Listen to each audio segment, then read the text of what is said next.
HT cable आपको आपकी जो एक्सरे ट्यूब होती है, ये एक्सरे ट्यूब और ये आपका हाई टेंशन जनरेटर जहाँ पे हाई वोल्टेज जनरेट होता है, ये दोनों एक सेपरेट असेंबली होती हैं, अलग अलग चीज़ें होती हैं ये दोनों। यहाँ पे आपका एक हाई वोल्टेज जनरेट होता है, इस हाई वोल्टेज को आप एक्सरे ट्यूब के किनारों पर अप्लाई करते हो, जिससे क्या होगा, आपके इलेक्ट्रॉन्स मूव करेंगे, एक बॉम्बार्डिंग होगी टारगेट पर इलेक्ट्रॉन्स की और एक्सेस का प्रोडक्शन होगा। लेकिन ये दोनों एकदम से सेपरेट असेंबली है, अलग अलग चीज़ें होती है। इन दोनों को अपन एक स्पेशल केबल के द्वारा कनेक्ट करते हैं, जिस केबल को अपन HT केबल या हाई टेंशन केबल भी कहते हैं। क्या कहते हैं? हाई टेंशन केबल भी कहते हैं। ये हाई टेंशन केबल कैसी बनी होती है, अपन इसके बारे में स्टडी कर रहे हैं, अपन देख रहे हैं कैसी होती है। तो सबसे पहली चीज, इस HT केबल के अंदर 3 वायर होते हैं। अरे कितने वायर होते हैं? 3 वायर होते हैं इसके अंदर।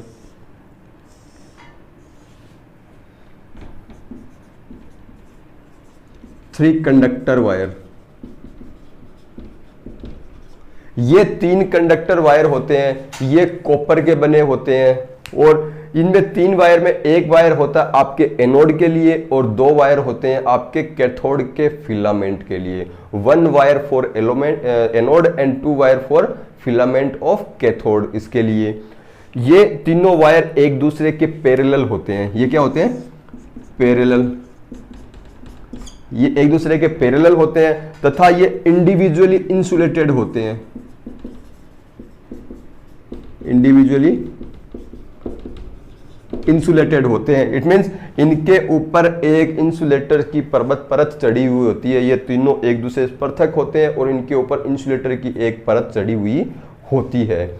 ये तीनों वायर एक दूसरे के पैरेलल होते हैं।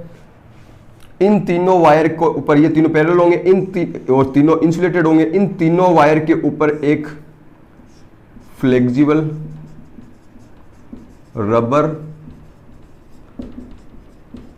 इंसुलेशन, एक फ्लेक्सिबल रबर इंसुलेशन की एक लेयर होती है इसके ऊपर जो होती है ये क्या करती है? ये इन वायर के जो वोल्टेज, जो हाई वोल्टेज होगा, उस हाई वोल्टेज के से अपने को प्रोटेक्शन प्रदान करती है। ये इसकी थिकनेस, इस रबर की जो फ्लेक्सिबल जो रबर है, जो इसकी थिकनेस, जैसे जैसे आप इस हाई टेंशन केबल से वोल्टेज, प्रवाहित होने वाले वोल्टेज की जो आप वैल्यू बढ़ाओगे, जैसे 25 kV होगा तो इसकी थिकनेस कम होगी, 50 kV इससे प्रवाहित होने वाला होगा तो इसकी थिकनेस ज़्यादा होगी, और 125 kV होगा इससे प्रवाहित होने वाला वोल्टेज तो इस रबर इसकी लेयर की थिकनेस क्या होगी? और भी ज़्यादा होगी। तो जैसे जैसे इससे प्रवाहित होने वाले वोल्टेज का मान बढ़ता जाता है, इसकी थिकनेस अपन बढ़ाते जाते हैं, इसकी रबर इंसुलेशन की थिकनेस। इसके बाहर एक लेयर और होती है जिसे अपन ये मेटेलिक प्लेट की बनी होती है। ये मेटेलिक प्लेट क्या होती है? प्लेट क्या होती है? फ्लेक्सिबल होती है। इसे अपन woven, WOVEN, woven mesh shield भी कहते हैं।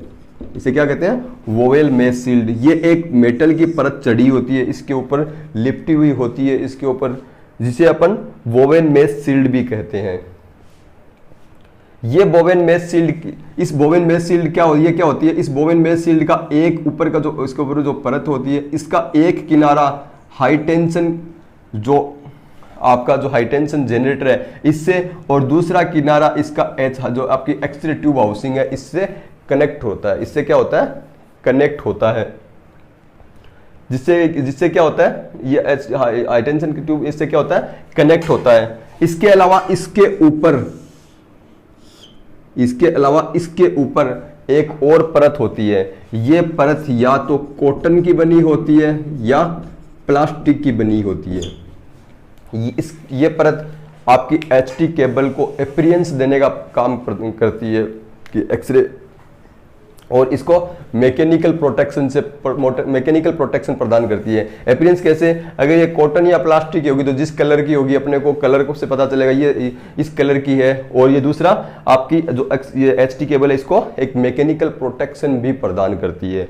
तो ये आपकी हाई टेंशन केबल हो गई है, ये आपकी क्या होगी, हाई टेंशन केबल। मैंने आपको बताया था ये बोवेन में शील्ड है, ये क्या करती है, इन 3 तारों के उनके ऊपर लिपटी हुई होती है। इसका एक किनारा क्या होता है रे, आपका एक्सरे ट्यूब हाउसिंग से कनेक्ट होता है, और दूसरा किनारा क्या होता है,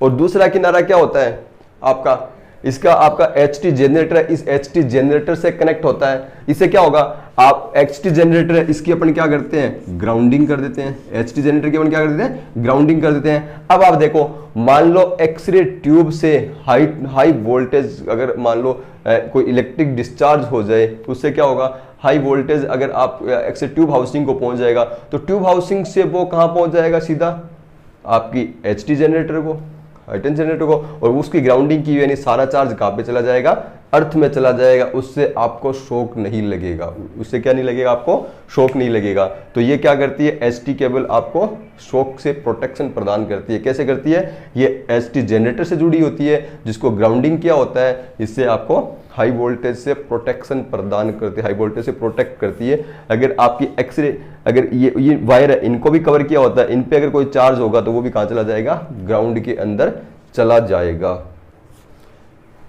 इसके अलावा एक चीज और देखो, इसके अलावा देखो, ये आपका जो आपकी HT केबल है, ये HT केबल इनसे जुड़ती कैसे है, ये HT cable plug and socket arrangement से जुड़ी रहती है। कौन से अरेंजमेंट से जुड़ी रहती है, प्लग एंड सॉकेट अरेंजमेंट से। अगर HT केबल में कोई ब्रेकडाउन होता है, मैकेनिकल या इलेक्ट्रिकल ब्रेकडाउन होता है, इलेक्ट्रिकल ब्रेकडाउन होता है, उससे क्या होगा, आपको रबर के जैसी जलने वाली स्मेल आएगी, जिससे आपको पता चल जाता है कि HT केबल में कोई इंसुलेशन में कोई ब्रेकडाउन हुआ, इलेक्ट्रिकल ब्रेकडाउन हुआ है। ये हो गया। इसके अलावा मैंने आपको अर्थिंग के बारे में कहा था, तो मैं एक छोटा चैप्टर अर्थिंग के बारे में आपको मैं और बता देता हूं। अर्थिंग क्या होती है रे, किसी इलेक्ट्रिकल इक्विपमेंट के मेटेलिक पार्ट को ग्राउंड से जोड़ना क्या कहलाता है, अर्थिंग कहलाता है। किसी इलेक्ट्रिकल इक्विपमेंट के मेटेलिक पार्ट्स को अपन ग्राउंड से कनेक्ट कर देते हैं, उसको क्या कहते हैं, अर्थिंग कहते हैं। अर्थिंग का सिंबल आप सबने पढ़ा हुआ है, ये ग्राउंडिंग या अर्थिंग का सिंबल होता है। कैसे करते हैं, ये जैसे एक्सरे ट्यूब हाउसिंग थी, इसका मेटेलिक पार्ट, इसकी ट्यूब हाउसिंग थी, मेटेलिक पार्ट था एक्सरे ट्यूब का, इसको अपन ने क्या कर दिया, ग्राउंड से जोड़ दिया, तो ये क्या हो गई, अर्थिंग कहलाता है, ग्राउंडिंग कहलाता है। इसके लिए क्या करते हैं अपन जमीन में एक गड्ढा खोदते हैं, उस गड्ढे को पर्याप्त गहरा रखते हैं, इतना गहरा रखते हैं कि ये अपने को ध्यान हो कि उसके अंदर मॉइस्चर या नमी बनी रहे। ये नहीं है कि इतना कम हो कि कुछ कई जैसे गर्मी के मौसम के अंदर वहां पे बिल्कुल भी नमी न रहे, तो पर्याप्त गहरा रखते हैं जिसके अंदर इतनी नमी हो कि वो पूरे साल या एनी टाइम वो नम रहे। उसके अंदर अपन एक मेटेलिक एक छोटी कॉपर की प्लेट या एक मेटेलिक बड़ी प्लेट उसके अंदर डाल देते हैं।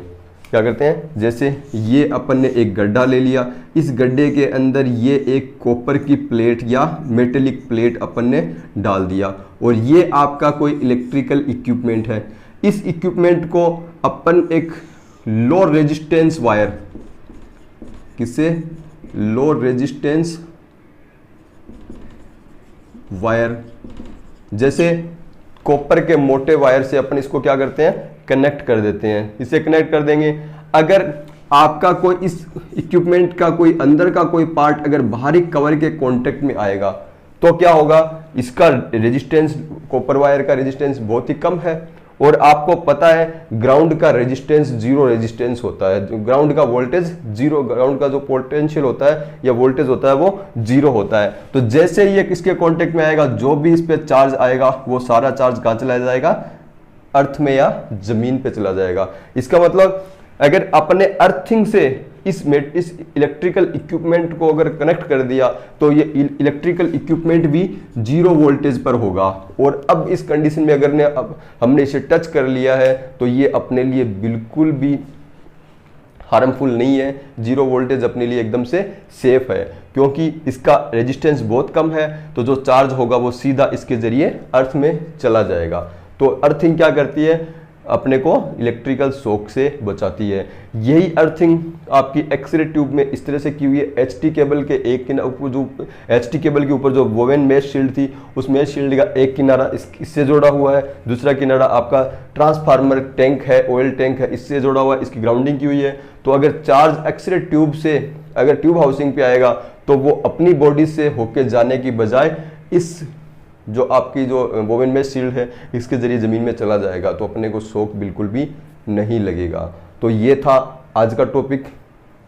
कल अपन एक नए टॉपिक के साथ फिर होंगे और कल मैं आपको बेसिक एक्सरे सर्किट के बारे में बताऊंगा। बेसिक एक्सरे सर्किट बहुत इंपॉर्टेंट है, हर बार एग्जाम में या तो पूरा क्वेश्चन आता है बेसिक एक्सरे सर्किट के बारे में या इसके छोटे से पार्ट के बारे में, जैसे फिलामेंट ट्रांसफार्मर, ऑटो ट्रांसफार्मर वगैरह के बारे में कुछ ना कुछ पूछ लेता है। तो हो सकता है अपने को 2 क्लास लगे इसके बारे में कंप्लीट समझने के बारे में, तो अपन कल इसको शुरू करेंगे अपन बेसिक एक्सरे सर्किट। और ये बेसिक एक्सरे सर्किट कंप्लीट हो जाएगा, उसके बाद में अपन आगे कोई एक बार इसको रेडिएशन फिजिक्स को स्किप करेंगे, क्योंकि आपको एक्सरे ट्यूब के बारे में जो कुछ पता करना था, बेसिक था, वो सारा मैंने आपको बता दिया है। इसके अलावा कुछ चीज़ें बची हैं जो अपन आगे देखेंगे, जैसे अटेन्यूएशन, स्कैटर रेडिएशन क्या होता है, आपका जो बीम रेस्ट्रिक्टेड डिवाइसेज क्या होती है, ग्रिड क्या होता है, अटेन्यूएशन क्या होता है वगैरह, ये चीज़ें रेडियो उनमें देखेंगे। इसके बाद अपन थोड़ा इसके आगे चल के एक बार अपन रेडियोग्राफिक इमेज या फिर पोजिशनिंग में से कोई एक चैप्टर लेंगे, एक अपन चेंज करके पढ़ेंगे इसको और इसको पूरा